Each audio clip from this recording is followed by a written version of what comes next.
Hi ನಮಸ್ಕಾರ friends, ಎಲ್ಲರೂ ಹೇಗಿದ್ದೀರಾ? ಚೆನ್ನಾಗಿದ್ದೀರಾ ಅಂದ್ಕೊಳ್ತೀನಿ. ನಾನು ಕೂಡ ಸಖತ್ತಾಗಿದ್ದೀನಿ. And welcome back to my YouTube channel. ನಾನು ಇದು ಬ್ಲಾಗ್ ಸ್ಟಾರ್ಟ್ ಮಾಡಿದ್ದು ರಾತ್ರಿ 10 ಗಂಟೆಗೆ. ಯಾಕಪ್ಪ ರಾತ್ರಿ 10 ಗಂಟೆಗೆ ಈ ಸ್ಟೇಷನ್ನಲ್ಲಿ ಏನು ಮಾಡ್ತಾಯಿದ್ದೀರಾ ಅಂದ್ಕೊಳ್ಬೋದು. ಕೆಲವ್ರಿಗೆ ಗೊತ್ತಾಗಿರುತ್ತೆ ಸ್ಟೇಷನ್ಗೆ ಏನಕ್ಕೆ ಹೋಗ್ತಾರಂತ. ಹೌದು ನೋಡಿ ಫ್ರೆಂಡ್ಸ್, ಹಿಂದ್ಗಡೆಯಿಂದ ನಾವು ಟ್ರೈನ್ ನೋಡೋಕ್ಕೆ ಹೋಗ್ತೀವಿ ಅಂತ. ನಾವು ಟ್ರೈನ್ ಎಲ್ಲ ನೋಡೋಕ್ಕೆ ಹೋಗಲ್ಲ ಆ್ಯಕ್ಚುಲಿ. ಹೋದರೆ ಊರಿಗೇ ಹೋಗೋದು. ಹೌದು, ಊರಿಗೆ ಹೋಗ್ತಾಯಿದ್ದೀವಿ ಗಂಡನ ಮನೆಗೆ. ದಸರಾ ಸ್ಟಾರ್ಟ್ ಆಯಿತು. ಸೊ 9 ದಿವಸ ದೀಪ ಹಾಕ್ತೀವಿ ನಾವು. ಆ್ಯಂಡ್ ಯಾರೆಲ್ಲ 9 ದಿವಸ ದೀಪ ಹಾಕ್ತೀರಾ, ದಸರಾ ಹಬ್ಬನ ಸೆಲೆಬ್ರೇಷನ್ ಮಾಡ್ತೀರಾ, ಕಮೆಂಟಲ್ಲಿ ತಿಳಿಸಿ.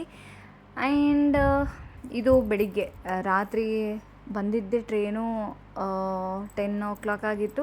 ಸೊ ಅದಾದಮೇಲೆ ಬ್ಲಾಗ್ ಮಾಡೋಕ್ಕಾಗಿಲ್ಲ.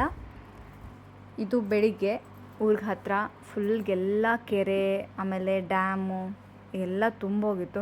ಸೊ ಎಲ್ಲ ತುಂಬಿತ್ತು. ಅದ್ರ ಜೊತೆಗೆ ಹೊಲಗಳು ಕೂಡ ತುಂಬೋಗಿತ್ತು. ಅದೆಲ್ಲ ಕ್ಯಾಪ್ಚರ್ ಮಾಡೋಕ್ಕಾಗಿಲ್ಲ. ಆ್ಯಂಡ್ ಊರಿಗೆ ಬಂದ ಮೇಲೆ ದಸರಾ ಹಬ್ಬ ಅಂದರೆ ಇವತ್ತಿನ ದಿವಸದ ಬೆಳಿಗ್ಗೆ ಇದು ಎಲ್ಲ ಕಾಳುಗಳು, 9 ತರಹದ ಕಾಳುಗಳು, ಧಾನ್ಯಗಳನ್ನು ನಾವು ರೆಡಿ ಮಾಡಿ ಇಟ್ಕೊಂಡಿದ್ವಿ.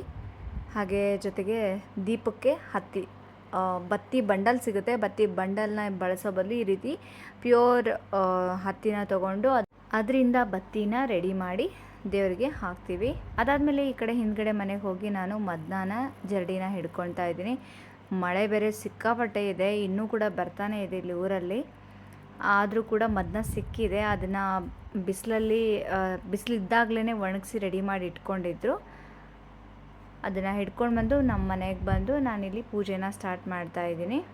ಸೊ ನೋಡ್ಬೋದು, ಡೀಟೇಲಾಗಿ ನಿಮಗೆ ಡಿಸ್ಕ್ರಿಪ್ಷನಲ್ಲಿ ಲಿಂಕ್ ಹಾಕಿರ್ತೀನಿ ಹೇಗೆ ಮಾಡೋದು ಪೂಜೆ ಅಂತ. ಇದನ್ನು 9 ದಿವಸನೂ ಹಾಕೋರು 9 ದಿವಸ ದೀಪ ಹಾಕ್ತಾರೆ. ಅದ್ರ ಜೊತೆಗೆ 5 ದಿವಸ ಮಾಡೋರು 5 ದಿವಸ, ಅಮ್ಮನ ಮನೆ ಕಡೆ 5 ದಿವಸನ ಮಾಡೋದು ಪೂಜೆ. ಸೊ ಯಾರಿಗೆಲ್ಲ ಇಂಟ್ರೆಸ್ಟ್ ಇದೆ ಈ ವರ್ಷದಿಂದ ಸ್ಟಾರ್ಟ್ ಮಾಡಬೇಕು ಅನ್ನೋರು ನೀವು ಕೂಡ ಇದನ್ನು ಮಾಡ್ಬೋದು ಪೂಜೆನ. ಸೊ ನೆಕ್ಸ್ಟ್ ಡೈಲಿ ವ್ಲಾಗ್ನ ಅಪ್ಲೋಡ್ ಮಾಡ್ತಾ ಇದ್ದೀನಿ.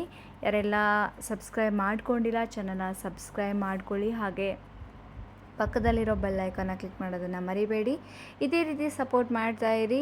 ಆ್ಯಂಡ್ ಈ ವಿಡಿಯೋ ಕೊನೆಯಲ್ಲಿ ನಾನು ಪೂಜೆ ಎಲ್ಲ ಆಗಿದ ಮೇಲೆ ಫೋಟೋನೇ ತೆಗ್ದೀನಿ, ವಿಡಿಯೋ ಮಾಡೋಕ್ಕಾಗಿಲ್ಲ, ನೀವು ನೋಡ್ಬೋದು. ಆ್ಯಂಡ್ ಸೊ ಯಾರೆಲ್ಲ ಮಹಾರಾಷ್ಟ್ರಕ್ಕೆ ಹತ್ತಿರವಾಗಿದ್ದೀರಾ, ಹತ್ತಿರ ಇಲ್ಲ ಅಂದರೂ ಕೂಡ ತುಳಜಾಪುರಕ್ಕೆ ಒಮ್ಮೆ ಭೇಟಿಯಾಗಿ. ಈ ಟೈಮಲ್ಲಿ, ಅದು ಸ್ಪೆಷಲಿ ದಸರಾ ಟೈಮಲ್ಲಂತೂ ರಶ್ ಆಗಿರುತ್ತೆ. ಆದರೂ ಕೂಡ ತುಂಬ ಚೆನ್ನಾಗಿರುತ್ತೆ. ಒಂದು ಸರಿ ಹೋಗಿ ದರ್ಶನ ಮಾಡ್ಕೊಂಡು ಬನ್ನಿ. ಇವತ್ತಿನ ದೇವ್ರ ನೈವೇದ್ಯಕ್ಕೆ ಹೋಳಿಗೆ, ಆಂಬೂರು ಮತ್ತು ಪಾಲಕ್ ಬಜ್ಜಿ, ಅನ್ನ ಮತ್ತು ಅದರ ಜೊತೆಗೆ ತುಪ್ಪ ಮತ್ತು ಹಾಲು. ಸೊ ಹೋಳಿಗೆ ತಿನ್ನೋಕ್ಕೆ ಅದ್ಭುತವಾಗಿರುತ್ತೆ. ಆ್ಯಂಡ್ ಇದಾದಮೇಲೆ ಪೂಜೆ ಎಲ್ಲ ಆದಮೇಲೆ ದೇವಸ್ಥಾನಕ್ಕೆ ಹೋಗೋ ಪ್ಲ್ಯಾನ್ ಇತ್ತು. ಅಂದರೆ ಅಲ್ಲೂ ಕೂಡ ನೈವೇದ್ಯ ಕೊಡಬೇಕು. ಕೊಟ್ಟಾದಮೇಲೆ ಬಂದು ನಾವು ಸ್ವೀಕರಿಸಬೇಕು ಅಂದ್ಕೊಂಡಿದ್ವಿ. ಆದರೆ ಏನು ಮಾಡೋದು, ಮಳೆ ಅಂತೂ ಸಿಕ್ಕಾಪಟ್ಟೆ ಸುರಿತಾ ಇತ್ತು. ಆದ ಕಾರಣ ನಾವು ದೇವಸ್ಥಾನಕ್ಕೆ ಹೋಗಲಿಲ್ಲ. ಅಂದರೆ ಅಲ್ಲಿಂದ ಒಂದು ಕ್ಲಿಪ್ನ ನಾನು ಅಪ್ಲೋಡ್ ಮಾಡಿರ್ತಿದ್ದೆ. ಸೊ ಮಾಡೋಕ್ಕಾಗಿರಲಿಲ್ಲ. ನಾಳೆ ನೋಡಬೇಕು, ಮಳೆ ಬರಲಿಲ್ಲ ಅಂದರೆ ಹೋಗಿ ಬರ್ತೀವಿ ದೇವಸ್ಥಾನಕ್ಕೆ. ಸೊ ಆ ವ್ಲಾಗ್ನ ನೀವು ನಾಳೆ ನೋಡ್ಬೋದು. ಯಾರೆಲ್ಲ ಚಾನಲ್ನ ಸಬ್ಸ್ಕ್ರೈಬ್ ಮಾಡ್ಕೊಂಡಿಲ್ಲ ಈಗಲೇ ಸಬ್ಸ್ಕ್ರೈಬ್ ಮಾಡ್ಕೊಳ್ಳಿ. ಹಾಗೆ ಪಕ್ಕದಲ್ಲಿರೋ ಬೆಲ್ ಐಕನ್ನ ಮಾತ್ರ ಕ್ಲಿಕ್ ಮಾಡೋದನ್ನ ಮರಿಬೇಡಿ. ಯಾಕೆಂದರೆ ನಾನು ಅಪ್ಲೋಡ್ ಮಾಡಿದ ತಕ್ಷಣ ಟಕ್ ಅಂತ ನಿಮಗೆ ಫಸ್ಟ್ ನೋಟಿಫಿಕೇಷನ್ ಬಂದುಬಿಡುತ್ತೆ.